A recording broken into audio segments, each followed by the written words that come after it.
Hello friends, welcome to New Oxford Education. आज हम बात करने जा रहे हैं इलेक्ट्रोस्टैटिक्स का first chapter electric field and potential.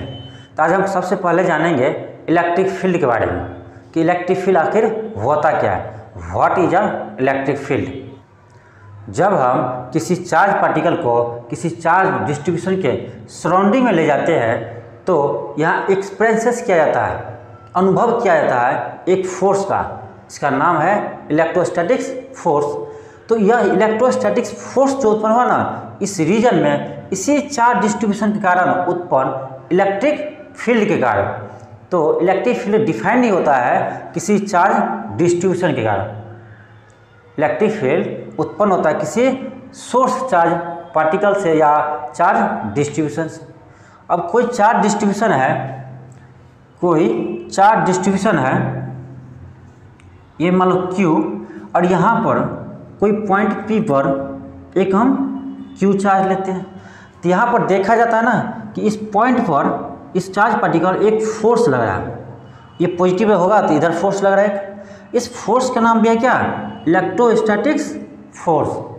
अब जो यह फोर्स उत्पन्न हुआ तो इस चार्ज डिस्ट्रीब्यूशन के कारण उत्पन्न इस सराउंडिंग में इलेक्ट्रिक फील्ड के कारण उत्पन्न हुआ। इसीलिए जब हम किसी चार्ज डिस्ट्रीब्यूशन के सराउंडिंग में एक चार्ज पार्टिकल को ले जाते हैं तो यहाँ पर एक फोर्स एक्सपीरियंसेस किया जाता है। इस फोर्स का नाम है इलेक्ट्रोस्टैटिक्स फोर्स। ये जो इलेक्ट्रोस्टैटिक्स फोर्स उत्पन्न हुआ इस चार्ज डिस्ट्रीब्यूशन के सराउंडिंग में, किसके कारण? इस चार्ज डिस्ट्रीब्यूशन के कारण। इसी को क्या कहते हैं? Electric field.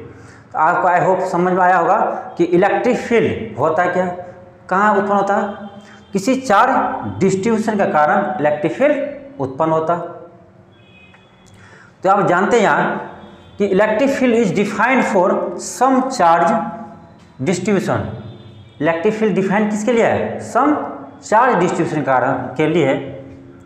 अब यहाँ डिफिनीशन देखते हैं। Electric field is defined for some charge distribution. Electric field जो होता है ना डिफाइन होता है सम चार्ज डिस्ट्रीब्यूशन के लिए। Any charge distribution any its surrounding, any charge distribution any its surrounding creates such a region in which if another charge particle is brushed it experiences an electrostatic force. It experiences an electrostatic force due to this charge distribution. किसी charge particle पर electrostatics force लगता है ना इस charge distribution कारण उत्पन्न electric field के कारण।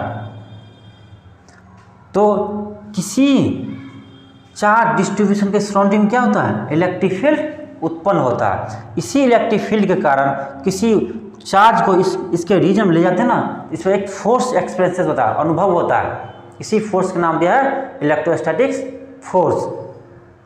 सच a region is called electric field of that charge distribution. जो रीजन उत्पन्न होता है इसी रीजन का नाम क्या दिया है? Electric field of that charge distribution. यानी इस चार्ज डिस्ट्रीब्यूशन का ये इलेक्ट्रिक फील्ड हुआ। किसी चार्ज डिस्ट्रीब्यूशन के कारण इलेक्ट्रिक फील्ड उत्पन्न होता है और यदि इसके रीजन में हम कोई चार्ज पार्टिकल को ले जाते हैं तो इस चार्ज पार्टिकल पर अनुभव किया जाता है एक फोर्स का। इसी फोर्स का नाम दिया क्या? Electrostatics force. अब यहाँ देखिए और कि also the electric field of any sources charge distribution extends to infinity. किसी सोर्स चार्ज पार्टिकल कारण इलेक्ट्रिक फील्ड इन्फिनिटी तक हो सकता है। तो हम अभी क्या समझे कि कोई भी इलेक्ट्रिक फील्ड कब उत्पन्न होता है, क्यों उत्पन्न होता है? तो किसी सोर्स चार्ज के कारण, किसी सोर्स चार्ज के कारण इलेक्ट्रिक फील्ड उत्पन्न होता है किसी रीजन में। जब हम किसी चार्ज पार्टिकल को इसके रीजन में ले जाते हैं तो एक फोर्स लगता है इस पर, उसका नाम क्या है? Electrostatics force. यदि ये चार्ज पॉजिटिव हो तो इस पर फोर्स लगता है किधर? ये चार्ज डिस्ट्रीब्यूशन से दूरी की ओर। यदि ये निगेटिव हो तो इस पर फोर्स लगेंगे चार्ज डिस्ट्रीब्यूशन की ओर। तो इलेक्ट्रिक फील्ड को डिफाइन कैसे करेंगे कि कोई चार्ज डिस्ट्रीब्यूशन के रीजन में किसी चार्ज डिस्ट्रीब्यूशन के रीजन में यदि हम कोई चार्ज पार्टिकल को ले जाते हैं ना, तो इस पर एक फोर्स का एक्सपीरियंसेस किया था, अनुभव किया था। इस फोर्स का नाम क्या दिया है? Electrostatics force. ये जो फोर्स उत्पन्न हुआ है किसके कारण? तो इस सराउंडिंग में, इस चार्ज डिस्ट्रीब्यूशन के सराउंडिंग में उत्पन्न इलेक्ट्रिक फील्ड के कारण। अब हम देखते हैं स्ट्रेंथ ऑफ इलेक्ट्रिक फील्ड या intensity of electric field. Intensity of electric field कहिए या स्ट्रेंथ ऑफ इलेक्ट्रिक फील्ड या स्ट्रेंथ ऑफ इलेक्ट्रिक फील्ड कहिए, दोनों एक ही बात है। इस स्ट्रेंथ ऑफ इलेक्ट्रिक फील्ड किसी पॉइंट पर कैसे फाइंड करेंगे? तो ये कोई सोर्स चार्ज है, इसके सराउंडिंग में कोई क्यू टेस्ट चार्ज है। इस चार्ज पर एक फोर्स लगा है F, इसको क्या कहता है? Electrostatic force. ये फोर्स जो उत्पन्न हो रहा है ना, इस सोर्स चार्ज के कारण उत्पन्न इलेक्ट्रिक फील्ड के कारण। तो इस पॉइंट पर इलेक्ट्रिक फील्ड क्या होगा? इस पॉइंट पर इलेक्ट्रिक फील्ड होता है E बराबर F/Q। इलेक्ट्रिक फील्ड होता है force per unit charge. Electric field क्या होता है? Force per unit charge. So that the source charge apply a force F on the test charge placed at point P। इस point P पर जो चार्ज Q है, टेस्ट चार्ज, इस पर फोर्स क्या लग रहा है? F लग रहा है। किसके कारण? इस सोर्स चार्ज के कारण। Then the intensity of electric field at point P is defined as, कैसे डिफाइन होता है इस पॉइंट पर electric field? Is defined as E बराबर F/Q। E बराबर F/Q।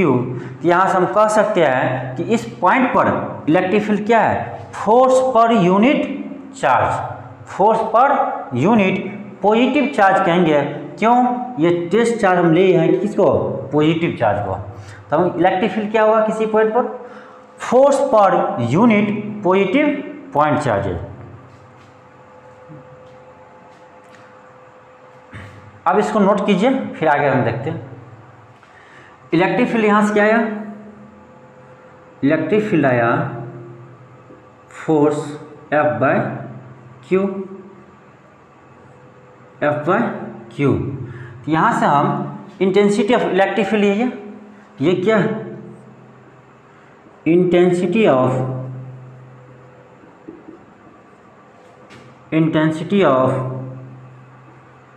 Electric field.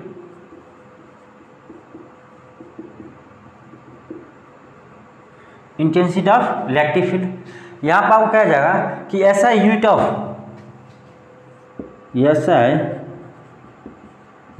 Of intensity of electric field क्या होगा? इंटेंसिटी ऑफ इलेक्ट्रिक फील्ड यहाँ से क्या आएगा? तो यहाँ फोर्स का SI यूनिट क्या होता है? E का SI यूनिट आ जाएगा, फोर्स का क्या होता है? न्यूटन, और चार्ज का कूलम। यहाँ से क्या आया? इलेक्ट्रिक फील्ड का न्यूटन पर कूलम। तो यहाँ से आएगा क्या? SI unit of intensity of electric field is newton per coulomb. Newton by coulomb, इसे क्या कहेंगे? Newton per coulomb. Newton per coulomb. SI unit of electric field या intensity of electric field newton per coulomb.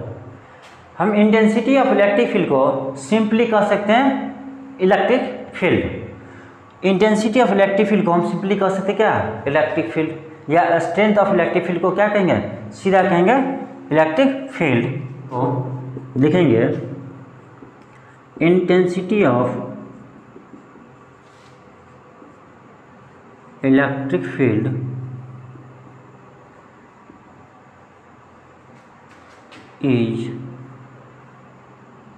is simply called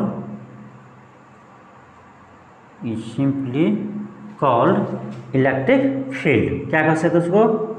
simply कह सकते हैं electric field. मतलब आप intensity of electric field के या इसको इलेक्ट्रिक फील्ड की है। तो अब हम आगे से सीधा कहेंगे क्या? Electric field.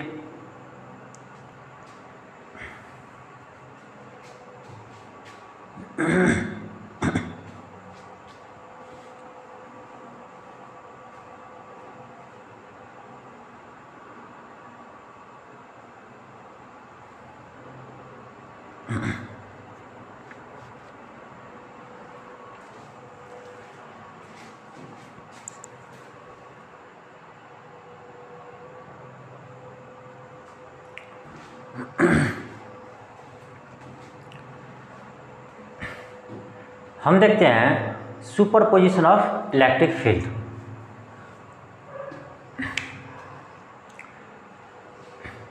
हम देखते हैं principle of superposition. Principle of superposition मतलब कि अनेक सोर्स पार्टिकल है, अनेक सोर्स चार्जेज हैं। अब एक से अधिक सोर्स चार्जेज हैं, इसके द्वारा सब सोर्स चार्ज के द्वारा इलेक्ट्रिक फील्ड अलग अलग होंगे। किसी में E1 है, किसी में E2 है, किसी में E3 है। तो उसका नेट करना रहेगा तो कैसे करेंगे? If electric field at a point P due to different source charge distribution E1, E2, E3। अब हम देखने जा रहे हैं principle of superposition. Principle of superposition जैसे डिफरेंट चार्ज सोर्स चार्जेज हैं, जैसे डिफरेंट सोर्स चार्जेज हैं। अब अलग अलग सोर्स चार्जेज है, इसके द्वारा अलग अलग इलेक्ट्रिक फील्ड उत्पन्न होंगे। जब अलग अलग इलेक्ट्रिक फील्ड उत्पन्न होंगे तो जब हमको नेट इलेक्ट्रिक फील्ड निकालना रहेगा तो कैसे हम फाइंड करेंगे? तो if electric field at a point P, मान लिए हैं कि किसी पॉइंट पर इलेक्ट्रिक फील्ड है due to different source charges, मतलब डिफरेंट सोर्स चार्जेज द्वारा E1, E2, E3 और En तक है। Then net electric field is the vector sum of electric field, all electric field. क्या करेंगे? जब हमको नेट निकालना रहेगा ना तो जो अलग अलग सोर्स चार्ज पार्टिकल से इलेक्ट्रिक फील्ड आया था E1, E2, E3, E4 और En तक, उसको हम वेक्टर सम कर देंगे। जैसे कोई ये क्या है? ये सोर्स चार्ज है Q1, कोई ये है सोर्स चार्ज है Q2।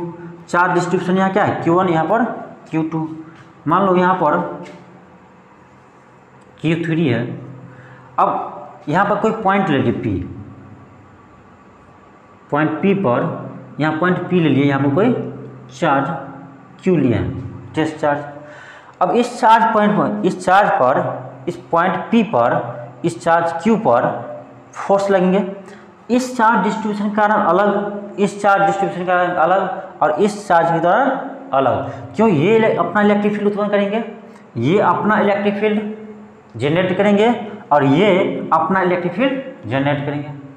जब तीन या एक से अधिक जब सोर्स चार्ज पार्टिकल रहेंगे ना, जब एक से अधिक सोर्स चार्ज डिस्ट्रीब्यूशन रहेंगे तो इसके द्वारा अलग अलग इलेक्ट्रिक फील्ड उत्पन्न होंगे। इसी कारण अलग अलग फोर्स भी लगेंगे। अब मान लो इस चार्ज पॉइंट पर इसके द्वारा F1 फोर्स लग रहा है, अब इसके द्वारा F2 लग रहा है। मान लो इसके द्वारा इधर लग रहा है, इसके द्वारा इधर F2 लग रहा है। अब मान लो इसके द्वारा F3 लग रहा है। अब तीन चार्ज डिस्ट्रीब्यूशन है, तीन फोर्स लगता होगा इस पर। अब तीन से अधिक है, एक रहे, दो रहे, तीन रहे, सब में तो यही कहा रहा। जब हमको यहाँ पर नेट फोर्स निकालना है क्या करेंगे? सब फोर्स को जोड़ देंगे। सुपरपोजिशन इसी को कहते हैं, सबको हम जोड़ देंगे। तो मान लो इसके द्वारा क्या है? F1 फोर्स लगा, तो F1 का मान क्या होगा? अभी पढ़े थे E1 बराबर क्या हो जाएगा? E बराबर F1/Q। यहाँ से क्या आ जाएगा? F1 बराबर आ जाएंगे Q into E1, cross multiplication कर दिए यहाँ दो, F1 बराबर Q इंटू E1। इसके द्वारा आएंगे F2, ये क्या होंगे Q इंटू E2। अब मान लो ये Q3 है, इसके द्वारा F3 लगेंगे फोर्स, F3 बराबर Q इंटू F3। अब डॉट डॉट डॉट करके यहाँ से कहाँ तक आएगा, Fn तक है। मान लो Fn आएगा, Fn फोर्स बराबर क्या होगा Q इंटू Fn बराबर क्या होगा Q into En। Q into E होता है ना फोर्स। तो अब ऐसे करते हैं, हमको पूरा फोर्स निकाल लेंगे F1 से लेकर Fn तक। अब जितना चार्ज डिस्ट्रीब्यूशन रहेगा उतना तक। यहाँ से क्या आया, यहाँ पर क्या आया, नेट इलेक्ट्रोस्टैटिक्स फोर्स,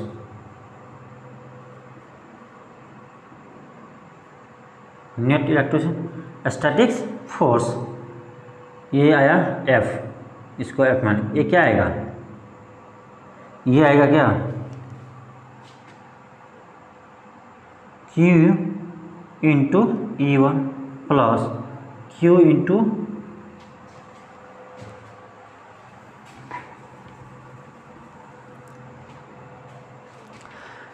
यहाँ पर F1 का मान आ गया, F2 का मान आ गया, F3 फोर्स का मान आ गया, डॉट Fn तक आ गया। अब जब कोई नेट फोर्स निकाल क्या करते हैं, सब फोर्स को वेक्टर सम कर देते हैं। तो यहाँ से आएगा net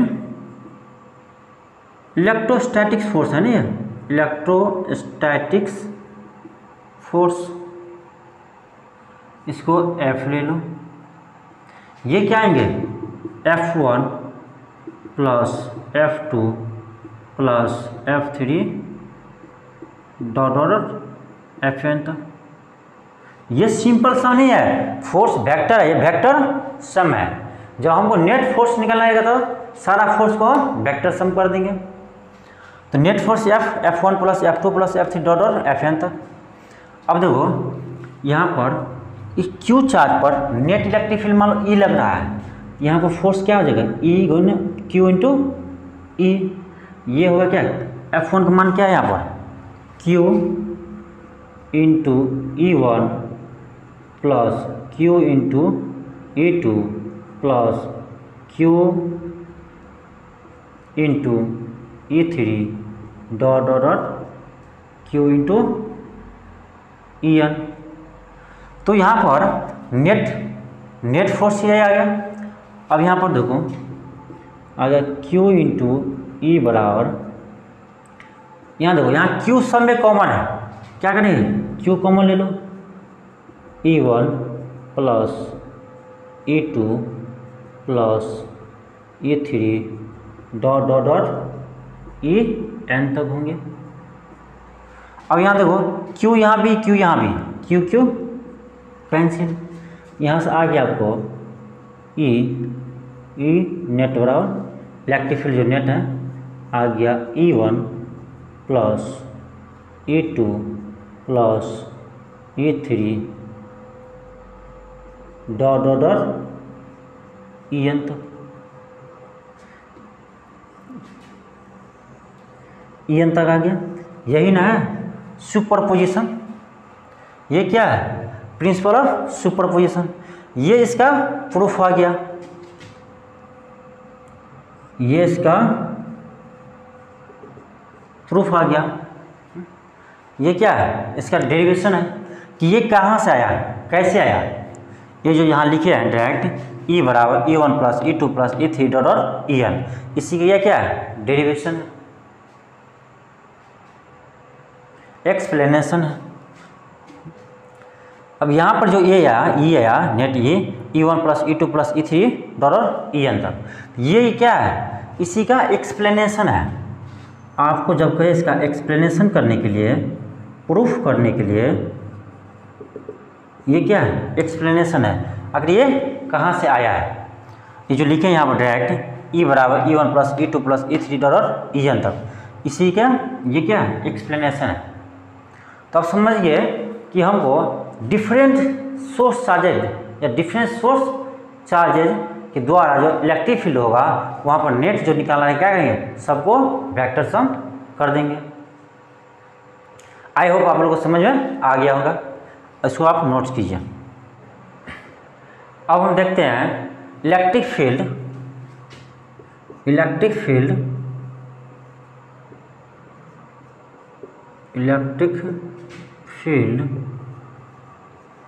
due to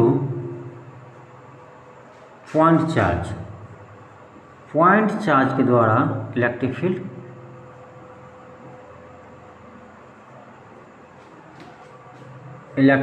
due two point charge. ये देखो, ये कोई क्यू चार्ज है, क्यू कोई पॉइंट चार्ज है। अब यहाँ से कहेगा आपको कि आर डिस्टेंस पर यहाँ पर इलेक्ट्रिक फील्ड क्या होंगी, यहाँ पे इलेक्ट्रिक फील्ड क्या होंगे। तो आपको जब कभी किसी पॉइंट चार्ज के द्वारा इलेक्ट्रिक फील्ड फाइंड करना हो तो यहाँ पर इस पॉइंट, जिस पॉइंट पर आपको इलेक्ट्रिक फील्ड फाइंड करना हो, आपको किसी पॉइंट चार्ज के द्वारा किसी पॉइंट पर इलेक्ट्रिक फील्ड फाइंड करना हो तो यहाँ पर एक टेस्ट चार्ज ले लेते हैं, क्या Q0 मान लो। ये क्या टेस्ट चार्ज लिए, वहाँ पर जो लिए थे चार्ज डिस्ट्रीब्यूशन समय, ये टेस्ट चार्ज है। अब ये Q है और ये Q0 अपना मन से लिए है, यहाँ पर एक मान लिए हैं कि ये एक टेस्ट चार्ज है। यहाँ पर हमको फाइंड करना क्या है, इलेक्ट्रिक फील्ड। तो आपको पता होगा कि इस दोनों चार्ज के द्वारा यहाँ पर फोर्स लगता होगा, एक इलेक्ट्रोस्टैटिक्स फोर्स। यहाँ पर लिखेंगे electrostatics force on test charge. कौन चार्ज है, test charge Q0 due to किसके कारण, source point charge, source point charge Q। यहाँ पर इस Q के कारण इस Q0 पर इलेक्ट्रिक फोर्स क्या लगेंगे, ये क्या होगा, ये पढ़े हम लोग कूलम्स लॉ में कि Q1 Q2 होता था, Q इंटू Q1 Q0 अपन R² होता है। ये हुआ ना K Q, ये चार्ज इंटू Q2 जगह Q0 अपन R²। इसके बीच में डिस्टेंस क्या है, R² R है तो R² होंगे K Q इंटू Q0 अपन R²।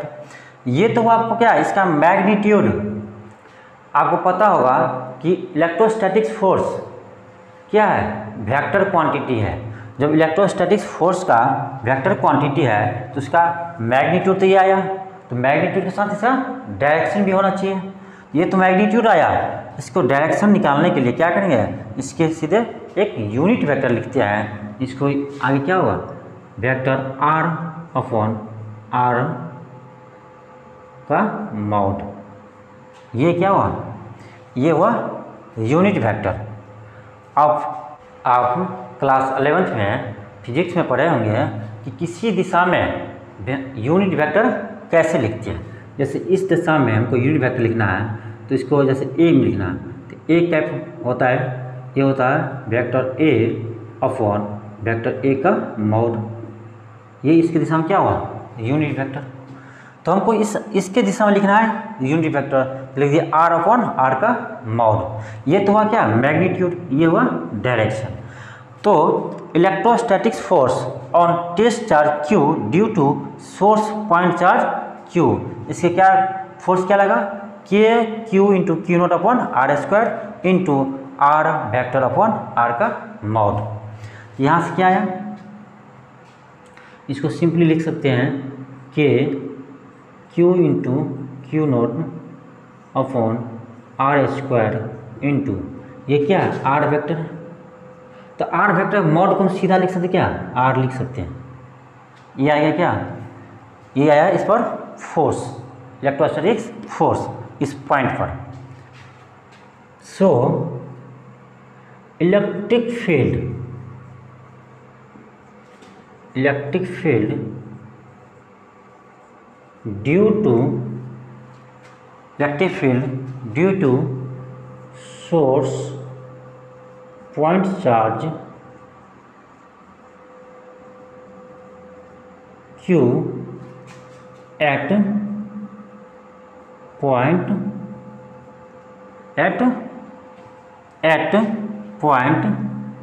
Test charge. कहाँ पर? टेस्ट चार्ज पर इलेक्ट्रिक फील्ड किसके द्वारा? E या Q के द्वारा क्या होगा? तो अभी हम जाने कि क्या होता है इलेक्ट्रिक फील्ड, क्या होता है? Force per unit charge. तो फोर्स जो यहाँ पर आया है F अपॉन Q नोट, यहाँ पर चार्ज क्या है? Q नोट ही है ना। F का मान यहाँ से आया, तो हम यहाँ लिखते हैं, यहाँ से क्या आया? Electric field due to source charge Q at point test charge. इस चार्ज पर क्या है? Electric field. तो ये क्या होता है? Electric field force per unit charge Q naught. यहाँ से फोर्स कितना आया है? Q into Q naught, Q into Q naught by R square into R vector upon R। इसके बटे में क्या होना चाहिए? यहाँ Q नॉट। यहाँ पर देखो Q नॉट कैंसिल हो गया, क्या बचा? आ जाए Q upon R square into R vector upon R। आप इसको पहले नोट कीजिए क्योंकि यहाँ स्पेस नहीं है। अब यहाँ देखिए कि यहाँ पे इलेक्ट्रिक फील्ड क्या आया? F by Q। यहाँ पे F का मान ये आया था, यहाँ से Q नोट कैंसिल हो गया। यहाँ से क्या आया? E बराबर आपको आगे है Q अपॉन देखो R स्क्वायर इंटू R, क्या हो जाएंगे नीचे में? RQ into R vector. ये आया आपको क्या? वेक्टर के फॉर्म में। ये आया आपको इलेक्ट्रिक फील्ड वेक्टर के फॉर्म में, मतलब डायरेक्शन के साथ। तो E बराबर क्या है यहाँ पर? KQ upon RQ into R vector. आपको पता है कि K का मान क्या होता है? 1/4 पाई एप्सिलॉन नॉट। इसका मान होता है 9×10⁹ newton metre by coulomb square. इसको याद रखिए, काम आएगा। तो यहाँ से क्या आया electric field? KQ upon RQ into R vector. ये तो है क्या? वेक्टर फॉर्म में। हमको सिर्फ इसका मैग्नीट्यूड चाहिए, तो क्या करेंगे? तो मॉड कर दो। इलेक्ट्रिक फील्ड E का मॉड बराबर KQ अपॉन RQ। यहाँ पर क्या करेंगे? R का भी मॉड हो जाएगा। जब R का मॉड सिंपल, उसको R लिख सकते हैं। तो KQ upon RQ into R। RQ है, यहाँ पर R है, तो एक R क्या हो जाएंगे? नहीं, इसको ऐसे दो, ऐसे लिख सकते हैं KQ RQ लिख सकते हो R स्क्वायर गुने R। यहाँ पर क्या था? R, तो R एक कैंसिल हो गया। यहाँ पर क्या बचा? KQ upon R square. तो फाइनली आ गया इस पॉइंट पर इलेक्ट्रिक फील्ड का magnitude KQ upon R square. KQ upon R square. ये है क्या? ये है सिर्फ मैग्नीट्यूड। इस पॉइंट पर इलेक्ट्रिक फील्ड का क्या है? Magnitude KQ upon R square. Q कौन क्या है? ये सोर्स पॉइंट चार्ज है, सोर्स पॉइंट चार्ज है Q। तो यहाँ पर क्या है formula? KQ upon R square, इसे याद रखेंगे। और ये है वेक्टर फॉर्म में, ये है डायरेक्शन के साथ, ये है सिर्फ मैग्नीट्यूड। तो मैग्नीट्यूड क्या होता है? KQ upon R square. और डायरेक्शन के साथ क्या होता है? KQ upon RQ into R vector. इसको सिंपली आप लिख सकते हैं क्या? E बराबर KQ अपॉन R स्क्वायर। ई बराबर के क्यू अपन आर स्क्वायर। ये क्या है? इलेक्ट्रिक फील्ड का मैग्नीट्यूड, इसको सीधा ई लिख सकते हैं। ये क्या था? ये क्यू चार्ज था, यहाँ से आर डिस्टेंस पर इलेक्ट्रिक फील्ड क्या आया? ई बराबर ई का मॉड को बराबर के क्यू अपन आर स्क्वायर। इसको आप याद रखेंगे। किसी पॉइंट चार्ज क्यू से आर डिस्टेंस पर इलेक्ट्रिक फील्ड क्या होगा? के क्यू अपन आर स्क्वायर। इसको ऐसे भी लिख सकते हैं सिंपली, ई बराबर के क्यू अपन आर स्क्वायर। ई का मॉड लिखो या डायरेक्ट ई लिखो। ये क्या है? यहाँ पर ई क्या है? मैग्नीट्यूड ऑफ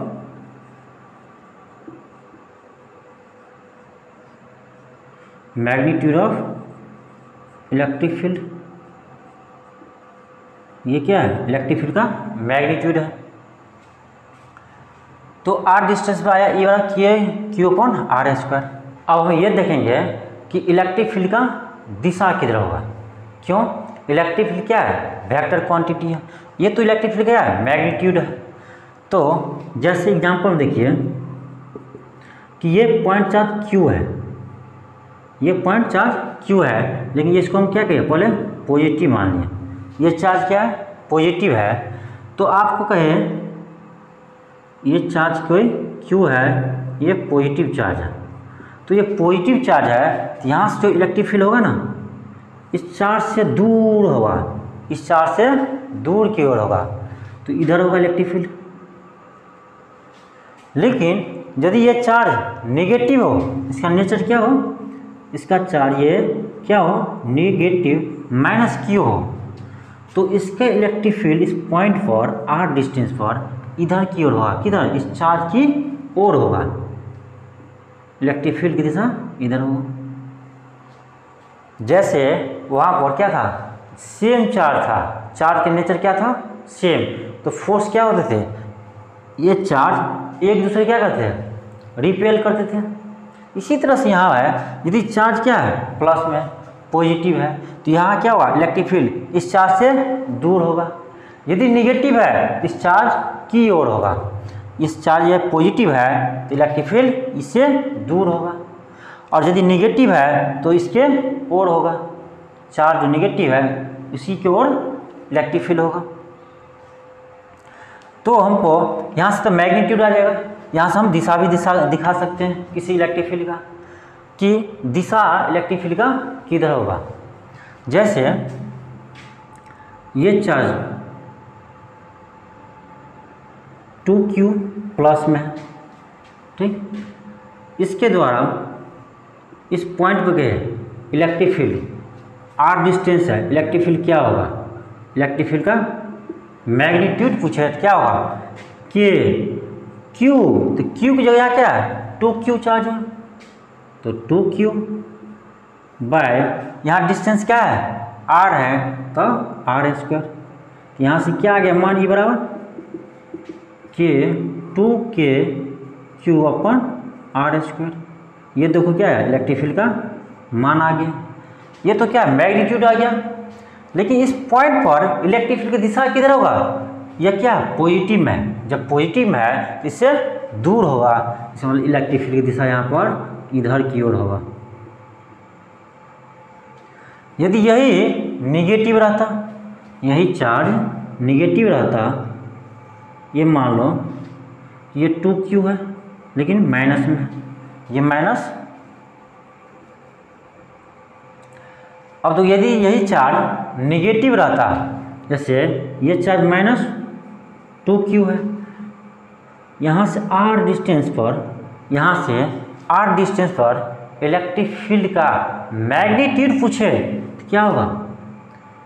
इलेक्ट्रिक फील्ड का मैग्नीट्यूड क्या होगा? के Q 2q upon are square. यहाँ पर चार्ज को हम निगेटिव में नहीं दिखाएंगे, क्यों?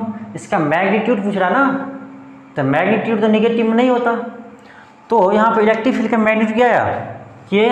के क्यू अपॉन आर स्क्वायर। यहाँ भी आ गया 2k Q upon are square. यहाँ देखो, यहाँ पर इलेक्ट्रिक फील्ड क्या आया? ये भी इतना ही है, यहाँ भी इतना ही है। क्यों? क्योंकि ये मैग्नीट्यूड है, यहाँ भी 2q चार्ज है, डिस्टेंस r है, यहाँ -2q है, डिस्टेंस भी r ही है। लेकिन चार्ज का क्या नेचर ना डिफरेंट है। मैग्नीट्यूड पूछ रहा है आपसे, जब मैग्नीट्यूड पूछेगा फॉर्मूला यही लगाएगा k/r²। ये है मैग्नीट्यूड, मैग्नीट्यूड इतना ही होगा। लेकिन यहाँ इसका दिशा किधर है? इधर है, और यहाँ निगेटिव है, तो इसका दिशा क्या किधर होगा? इसका दिशा इधर होगा। तो सिर्फ फर्क किसका है? डायरेक्शन का। यहाँ पर सिर्फ फर्क है डायरेक्शन का। यहाँ प्लस था तो इससे दूर हो जाएगा, यहाँ निगेटिव है इसी के ओर हो जाएगा, इसी चार्ज के ओर हो जाएगा इलेक्ट्रिक फील्ड का डायरेक्शन। आई होप आपको समझ में आ गया होगा, तो उसको आप लिख लीजिएगा एग्जाम्पल में। अब हम कुछ एग्जाम्पल देखते हैं। जैसे आपको यहाँ फाइंड करने के है, 2 चार्ज दे दिया, ये दिया है Q और ये दिया आपको 2Q, दोनों पॉजिटिव ही है, और इसके बीच डिस्टेंस R है, इसके बीच डिस्टेंस R है। तो आपको कह दिया जाए कि इस दोनों के बीच में, कहाँ पर? बीच में, मतलब ये R/2 डिस्टेंस पर, ये जो डिस्टेंस होगा इसके बीच में R/2 डिस्टेंस पर नेट इलेक्ट्रिक फील्ड कितना होगा? नेट इलेक्ट्रिक फील्ड क्या होगा? नेट इलेक्ट्रिक फील्ड क्या होगा? यहाँ पर इस पॉइंट पर मान लो P है कोई, इस पॉइंट पर नेट इलेक्ट्रिक फील्ड क्या होगा? आपको पूछ दिए क्या? Find net electric field at point P। आपसे कह दिया जाए कि इस पॉइंट P पर, किस पर? इस पॉइंट P पर नेट इलेक्ट्रिक फील्ड क्या होगा? तो क्या करेंगे? इसका पूरा दिशा देख लो। इस चार्ज के द्वारा इस पॉइंट पर इलेक्ट्रिक फील्ड किधर लगेगा? तो इलेक्ट्रिक फील्ड की दिशा यहाँ क्या हो? यह क्या है? पॉजिटिव है। तो हम अभी ये जाने हैं कि पॉजिटिव चार्ज से इलेक्ट्रिक फील्ड क्या होता है? दूर होता है। तो इस चार्ज के द्वारा इलेक्ट्रिक फील्ड क्या होगा? इधर होगा। इस चार्ज के द्वारा इलेक्ट्रिक फील्ड किधर होगा? इधर होगा। क्यों? ये पॉजिटिव चार्ज है, इससे दूर होगा। तो हम मान लेते हैं इस चार्ज के द्वारा इलेक्ट्रिक फील्ड E1 है, इलेक्ट्रिक फील्ड E1 है, और इस चार्ज के द्वारा इलेक्ट्रिक फील्ड E2 है। तो यहाँ से E1 का मान क्या आएगा? E1 का मान क्या होगा? Magnitude of E1। E1 का मैग्नीट्यूड क्या होगा? क्या पड़ेगा ये? Q/R। KQ E1 करे ना, तो इस चार्ज के द्वारा पूछ रहे हैं, तो यहाँ पर चार्ज क्या है? Q है बाय R²। R की जगह ये डिस्टेंस के बीच में क्या है? R/2। तो R/2 का स्क्वायर कर दिया, इसको करो KQ/R²। ये क्या है? 2 का स्क्वायर 4, ये 4 ऊपर जाएंगे, आ गया 4 KQ/R²। ये आ गया E1 का मोड, यानी E1 आ गया। अब यहाँ से E2 निकालिए। यहाँ पर इस चार्ज के द्वारा इधर है इलेक्ट्रिक फील्ड E2, तो यहाँ पर E2 आ गया KQ। तो Q की जगह यहाँ क्या है? 2Q है, जो चार्ज होता है ये लेंगे 2Q/R²। तो इसके बीच के डिस्टेंस क्या है? ये R/2 है, तो ये भी डिस्टेंस कितना होगा? R/2। तो R/2 का स्क्वायर, ये आ जाएगा वो 2KQ/R²। 2 का स्क्वायर 4, ये 2 जाएंगे ऊपर, ये जाएगा 8KQ/R²। तो यहाँ देखो ये इसके द्वारा इतना आएगा, इसके द्वारा इतना आ गया। लेकिन हमको क्या पूछ रहे हैं? इस पॉइंट पर net electric field, net electric field क्या होगा? नेट इलेक्ट्रिक फील्ड E बराबर कह सकते क्या? E1 + E2। तो यहाँ पे ये सम सिंपल नहीं है, ऐसा नहीं कि 4k Q upon are square है, यहाँ पर 8k क्यू आर स्क्वायर है, दोनों को जोड़ देंगे 12 हो जाएगा, ऐसा नहीं होगा। क्यों? ये वेक्टर सम है, ये सिंपल सम नहीं है। इलेक्ट्रिक फील्ड क्या है? एक वेक्टर क्वांटिटी है। तो वेक्टर क्वांटिटी की जोड़ने के लिए यहाँ पर देखो इसका डायरेक्शन इधर है, इसका इधर है, तो हम किसी एक को पॉजिटिव ले सकते हैं। जैसे E2 को यदि हम पॉजिटिव लेंगे इधर, तो E1 का डायरेक्शन इधर, एक इधर में कैसे लिखेंगे इसको? माइनस में। तो हम ऐसे कर सकते हैं, यहाँ पर इलेक्ट्रिक फील्ड क्या आएगा? सम कि E2 का लिए हम पॉजिटिव मान लो, तो E2 का वैल्यू क्या है? 848।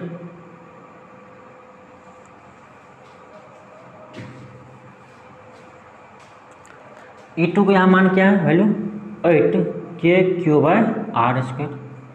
हम E2 के लिए हैं इधर की ओर पॉजिटिव, अब जोड़ना है E1 का ना, इसका डायरेक्शन इधर है, इधर की ओर क्या होगा? -e। जब -e होगा तो E का वैल्यू क्या है? इसमें माइनस कर दो, 4k/r²। तो यहाँ से आ जाएगा 4k/r²। यही आया क्या? Net electric field. लेकिन इसका दिशा क्या होगा नेट का? किधर की ओर? पॉजिटिव हम E2 की ओर लिए थे, इसीलिए यहाँ पर पॉइंट पर क्या होगा? नेट इलेक्ट्रिक फील्ड इधर की ओर होगा। ये तो आया नेट इलेक्ट्रिक फील्ड। इसका मैग्नीट्यूड क्या होगा? 4k/r²। ये आया आपको इस पॉइंट पर नेट इलेक्ट्रिक फील्ड।